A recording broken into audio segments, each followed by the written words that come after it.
I really hope that New York understands that nothing is free.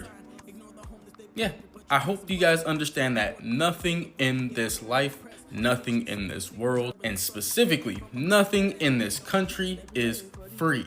This man's talking about free trains, free buses, free this, free that. With what money during a government shutdown is this man gonna allocate the funds to make city shit free for an overpopulated, congested ass city as New York?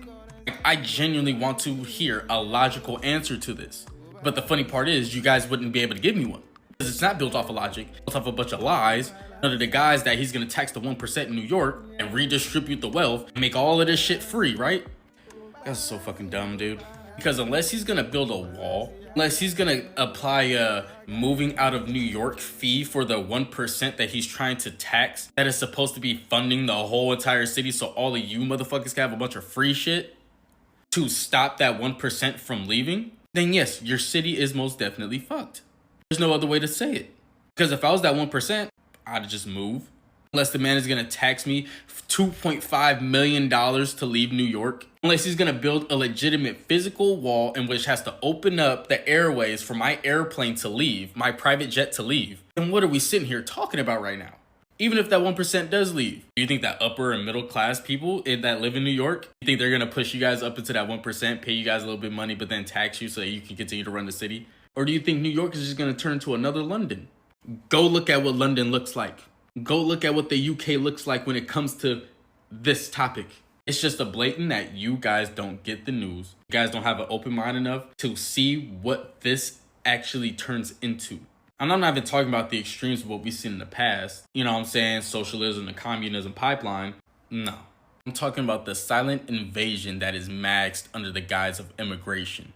You know, the same one that got millions of New Yorkers out of welfare, food stamps, housing that was directly given to the immigrants. Wasn't that you, New York? Weren't you guys the ones protesting against immigrants? Advocating that welfare things that they were getting should have gone to actual New Yorkers, actual Americans? You guys are parading, hooting and hollering about him winning.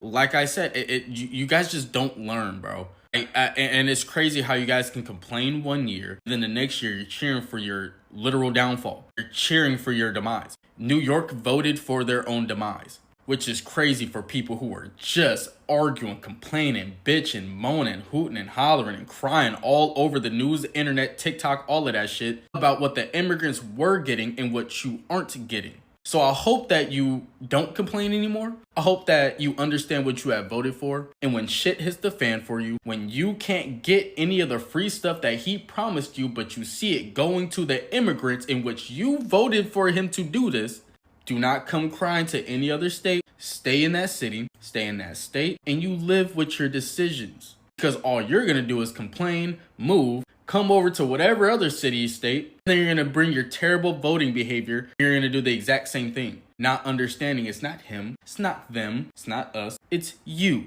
the person who decided to go and vote for this jerk off. Like I said, man, the American school system definitely failed us, and we can see that within our voting behaviors as a country. Like, this is stupid, but hey, rest in peace to New York.